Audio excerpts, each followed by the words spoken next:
Hi everybody, welcome to Psyched. We are with Goose.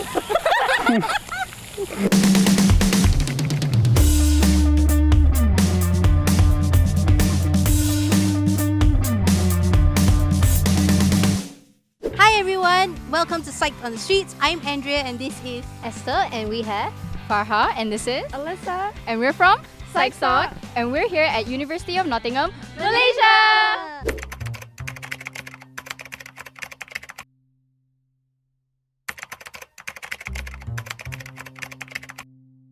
Have you ever seen an accident in public before? I have in the highways. Yes, I have. What happened? An old man who was riding a bike got hit by a car. There's one time when I was driving back from training, basketball training, and then there was this motorcycle he was just on the road and then he just flipped over. Last week I saw a car broke down and I helped that person to push the car. I think besides car accidents, not much. Public accident before a big crowd. Actually, I haven't. I come from a very safe country where we don't have much traffic accidents. This one time I was at a party and there was this high flight of stairs and this girl tumbled all the way down. Oh, no. Like she rolled her way down. It was so scary. But everybody was a bit too not sober to help her properly. So she just lied there for a minute or two and got herself up. Yeah, maybe someone faint because last time I joined the camp, right? I was a committee of the camp. Then I saw someone, we were marching at the tar road there. Then someone faint. What happened in that situation? Did you go help? Did you see anyone else go help? I'm the one who pulled him aside because he's on the tar road there. Pull him aside under the shade place. And how to say, we take something to make him, to cool down his temperature. Yeah. What did you do in that situation? I stopped my car and then I came down, and then it was such a very coincidence because it actually happened to be my friend. When I get down, he took off his helmet and then I recognized him. He was actually my friend. And what happened to the old man? I don't know, I didn't stick around. Yeah, usually when car crashes happen, maybe one time I saw a lot of people stop on the side of the road, motorbikes, sometimes cars will come and help. A lot, usually. What made you think you are able to help them? Or what made you want to help them? I think because it was sort of a chaotic moment at that time and I felt I could help not make it as chaotic. And I'm able to help, so I just did it. So, okay, hypothetical question. You're in the MRT and suddenly an old guy comes in and he falls down as the MRT is going, right? Yeah. How would you react? I would approach the fallen person and see if I can help in any way. Of course, I'll go rush and help him. I would help him Why? because he's an old man and he needs help. Regardless whether he's old or not, I would help. I would try to help him up. I'll maybe call the police or ambulance to come, or the hotline, there's a red button, I would call them. Then I would help them, yeah. What do you think motivates you to help them?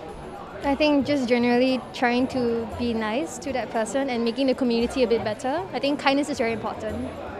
If you saw that accident happen, but there were fewer people around, would you take time out of your day to help the person? I like to think I do, but I'm not 100% sure, to be honest.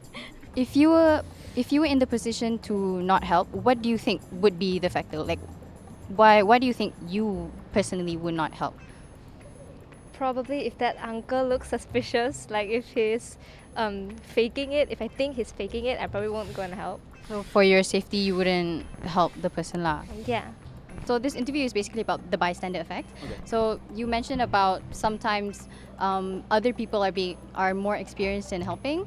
So there's this thing called diffusion of responsibility. So some people might actually think that. So in a big crowd, they'd be like, oh, some other people might be more experienced than me, so I shouldn't really help. Do you think that could be a factor in people not helping? Definitely, yeah. If it's a large crowd, then people are more wary of helping because they don't want to. I don't want to feel like I'm doing something wrong. I don't want to embarrass myself. But if there's no one around, then I will do anything I can to help. There's something called the bystander effect. where there's a diffusion of responsibility when public accidents happen. What are your thoughts on that? I think it's pretty unfair. I think like if someone's in need of help, that you should pretty much go. But I also understand that feeling of not wanting to be the first person to go sometimes. It could be laziness, it could be like an embarrassment, or it just could be like because the person just doesn't care. But I think we should definitely try a bit harder. All right, so we are done talking to people here at Nottingham, and it's been a very long half a day, I would say. But we've learned a lot. What were some of the observations you guys had after listening to the various conversations we had today? Let's start with Andrea. Oh. I pointed this. Okay, my hand don't work here apparently.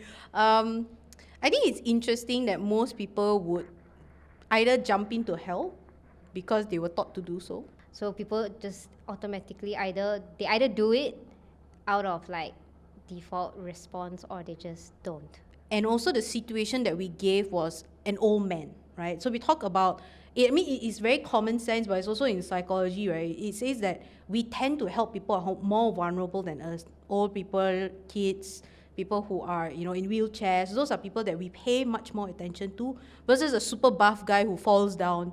People would think like, he can help himself. So we got to interview a lecturer just now, and he said, because we asked him, if you saw someone that was in need of help, like by the street or something, how confident are you that you would help? And he said, I'm not so sure, right? Whereas a lot of the other students were, I guess, a little bit more confident that they would do something. Not all, but I would say a lot. Why do you think some people are so confident that they will do something, and instead of like actually thinking like in the moment there may be so many things that may stop me from helping? What is your take on this confidence? I think there are a lot of factors. One could be, like Esther said, they are taught to do so. Like instantly we know what we should do in the situation. But the truth is, like you say, when the situation actually happens, there's a lot of factors that impacts it. It can be a panic, it can be chaos, it can be total, nobody's doing anything, then why should I? Because maybe they think it's a staged sort of situation. There's so many things that can happen. So one of the reasons why I think people are confident in saying yes and no, because it's situational. It's idealistic to help. It's idealistic to say, yeah, I will definitely jump in and help the uncle get up. It's very easy to say that, I think so. But it's also because those are the values that we hold, whether it's our responsibility or because we ourselves know that helping is part of who we are and what we're supposed to do. I mean, yeah, I do agree in that sense. And I think when you ask someone a question like that, if they say no, or that means I feel like the general public might be fearful of judgment as well. So like, let's say if I say no, actually probably not, then everyone will be like, why, Yeah, they'll have a different perception. They'll view it differently, which obviously isn't the main point of the thing, but it's still something that crosses your mind sometimes.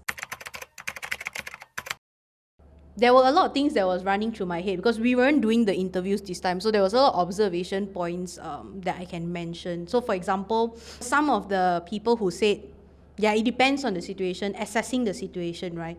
The first thing, like the steps of assessing a situation before jumping in to help is number one, whether you yourself is safe. Okay, like the camera coming very close to me, not safe. Second one is whether you actually have the skill sets to do so. And the third one is whether there are people around who can actually help you do something together. So these are 3 steps that is like a national conduct sort of thing, like people give these kind of steps out. But the thing is that there's a lot of cases, for example, drowning situations. There were people who were avid swimmers, they could swim and they jumped in and they actually died. Or both of them died. So there's a lot of things that can happen like that, which makes me wonder, because we have this hero complex that we want to save somebody, we think that we should be helping. The question is really, should you be the one who's helping? Or should you be the person who's calling somebody, hey, we need a doctor, we need somebody who knows CPR, or calling the authorities, instead of running straight into a situation head on and thinking that you can do it. Yeah. And interestingly, listening to some of the responses, right, we all have this perception that helping means being actively involved, being the one who saves the person or solves the issue. And one of these girls, she mentioned that, yeah, if you see somebody stabbing, which is the case of that Kitty woman who got stabbed many, many times, and 50 people were observing and didn't do anything. What she said was right. How can I go and help her if I'm going to be the second victim? right? You don't watch Halloween movies. I mean, you watch all of that and then you will see like all of them just get stabbed and all of them die simply because of this. And I think that's very wise. So we live in this generation where I think everybody, a lot of people in the Gen Z and late millennials, they are very strong into activism at some level, right? So we see a lot of Instagram posts like, these are 10 things you should do if you encounter this kind of situation. And everybody thinks that, oh yeah, I'm this information on a lot of these things are passed around. Do you think that the internet sometimes empowers us to feel like we can do something? I think when things like that are like circulated around the internet, it goes back to Andra's point about helping doesn't have to always be active helping. Like, so you don't have to always be in the front line to help. Even if like calling an ambulance, especially when you are not skilled to help in the situation, calling authorities, ambulance is already help in itself already. So I think in a sense, social media does obviously play a part in making you look like the glorified person, but it doesn't always have to be that way. Yeah. I think I disagree with that. I think knowledge, no matter how broad and big, is good because as people know it, at least they understand that this is how I can assess the situation, whether I have the skill sets or not.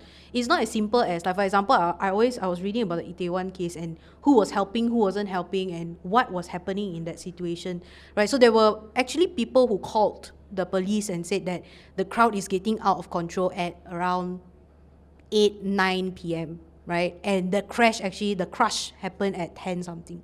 But because the police was doing other things at that time and they were doing crowd control elsewhere and stuff like that, they couldn't reach to that point of time. But there were also things like, for example, the only people who actually helped to pull people out successfully were these 3 army. They were from the US Korean army team, and 3 of them went up the wall and started dragging people out because they could and they knew. But if you ask me, any situation, so for example, if you take even like natural disasters like tsunami happening, earthquake happening, or even like bombings, right?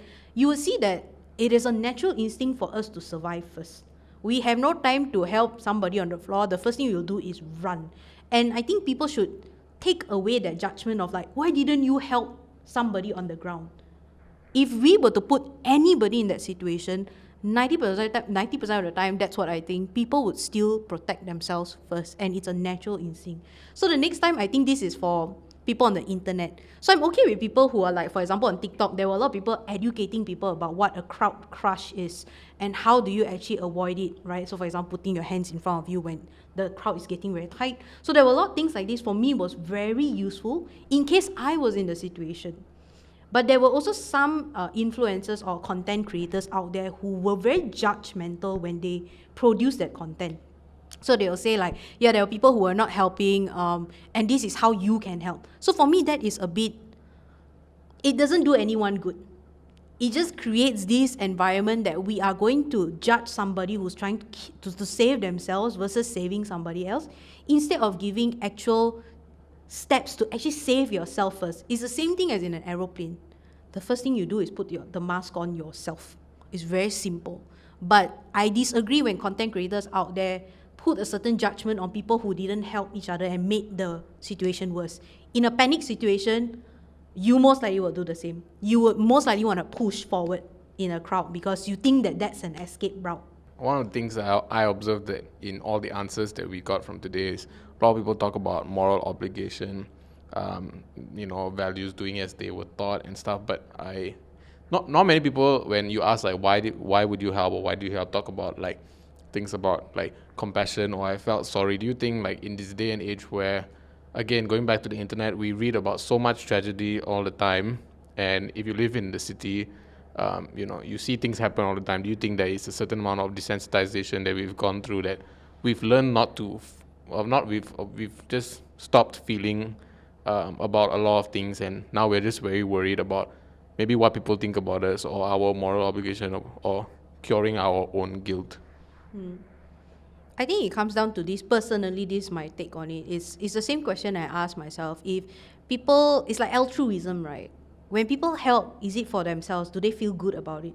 Or is it for a show, like I'm a good person, I have morally obligated to my family upbringing and values? Like these are questions I used to ask myself, and it comes down to this for me. At the end of the day, I don't really care what your intention was. At the end of the day, is whether that person who was in trouble was helped. That's it. Whether you want to feel good about yourself, you want to post on social media, I donated this to whoever, or I helped this old man get up from the tracks. I don't really care. Honestly, I don't really care, because at the end of the day, it's between you and yourself. And for me, it's the outcome. Was that person helped? Did the person, elevate pain, there's no pain left, or whatever it is that they were helping. So for me, yeah, I'm sure people are like that. There are people who help for the sake of helping. There are people who help for the sake of an image. But I don't really care. Are they desensitized? Maybe. There's definitely a bunch of people that probably are, or some people that are genuinely like there to help lah. So, but yeah, for me personally, I just help because there is a need to help lah. So obviously help when I can. So going back, like part of assessing, part of what we learn in first aid is to ensure that there is no danger. So going back to the point of like, if we ourselves are in danger, like if we see ourselves going to be in danger, like going into it, then we should not help. Instead, we can help in other ways. So I think it just, yeah. Very good. Thank you. And that's a wrap. We'd like to thank Psyched for this collaboration. And remember to like and subscribe. And we will see you soon.